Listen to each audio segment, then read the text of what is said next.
வணக்கம் நண்பர்களே, welcome to movie critic channel.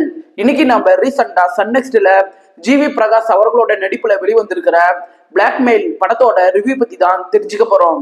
இப்ப படத்தோட கதை என்ன அப்படிங்கறத மேலோட்டமா தெரிஞ்சுக்கலாம். படத்தோட ஹீரோ ஜிவி பிரகாஷ் ஒரு மெடிக்கல் குடோன்ல வேலை செஞ்சுக்கிட்டு இருக்கிறாரு. அந்த குடோனோட ஓனர் அந்த குடோனுக்கான வண்டியில மறைமுகமா கடத்தல் வேலைகள் செஞ்சுக்கிட்டு இருக்கிறாரு. ஒரு நாள் ஹீரோ அந்த வண்டியை வெளியே எடுத்துக்கிட்டு போய் அதை தொலைச்சிடுறாரு. இந்த விஷயம் அந்த ஓனருக்கு தெரிய வர ஹீரோவோட காதலியை கடத்தி வச்சுக்கிட்டு தனக்கு பணம் வேணும் அப்படின்னு பிளாக்மெயில் பண்ண ஆரம்பிக்கிறாரு. இதுக்கப்புறம் ஹீரோ ஒரு பணக்கார நபரா இருக்கிற ஸ்ரீகாந்தோட பொண்ணை கடத்தி அவர்கிட்ட இருந்து பணம் வாங்கலாம் அப்படின்னு ஒரு முடிவுக்கு வராரு.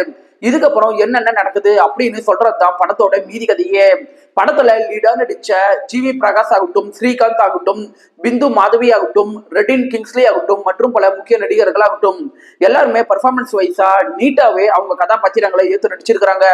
இந்த படம் 2 மணி நேரம் இருக்கக்கூடிய ஒரு படம். குயிக்காவே உங்களால பார்த்து முடிக்க முடியும். படத்துல ரெட்டின் கிங்ஸ்லி காமெடி காட்சிகள் பண்ணுவாரு, அது நல்லாவே இருக்குது. படத்தோட இடைவெளியில குழந்தைய வச்சு ஒரு ட்விஸ்ட் ஒன்று வரும், அது நல்லாவே படத்துக்கு சப்போர்ட் பண்ணிருக்குது. படத்துல பிந்து மாதவி தன்னுடைய காணாம போன குழந்தைய நினைச்சு எமோஷனலா ஃபீல் பண்ற காட்சிகள் நல்லாவே படத்துக்கு கை கொடுத்துருக்குது. படத்தோட குறைகள் அப்படின்னு எடுத்துட்டீங்கன்னா, ஸ்ரீகாந்துக்கு அவருடைய குழந்தை கிடைக்கிற மாதிரி இருக்கும், ஆனா கிடைக்காது. இதே மாதிரியான ட்விஸ்ட் படத்துல பல இடங்கள்ல வருது. அது ஒரு குறிப்பிட்ட நேரத்துக்கு அப்புறம் நம்மளுடைய பொறுமையை சோதிக்க ஆரம்பிச்சிருது. திரைக்கதையை பத்தி சொல்லணும்னா, படத்தோட முதல் பாதி ஓகே அப்படிங்கிற அளவுல நல்லா இருக்குது. செகண்ட் ஹாஃப் சுமாரா தான் இருக்குது. படத்தோட ரைட்டிங் வீக்கா இருக்கிறனால திரைக்கதை பல இடங்கள்ல ஸ்லோனஸை ஏற்படுத்திடுது. படத்துல ஹீரோ தன்னுடைய காதலிக்காக தான் எல்லா விஷயங்களுமே பண்ணுவாரு.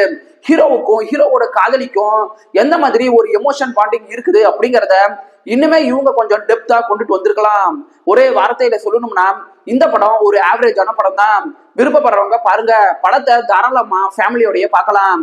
இந்த வீடியோ உங்களுக்கு பிடிச்சிருந்துச்சுன்னா லைக் பண்ணுங்க, சப்ஸ்கிரைப் பண்ணுங்க, ஷேர் பண்ணுங்க, மறக்காம பெல் பட்டன் நமக்கு மறந்துடாதீங்க. நாம வேற ஒரு வீடியோல சந்திக்கலாம். அது வரைக்கும் நன்றி, வணக்கம்.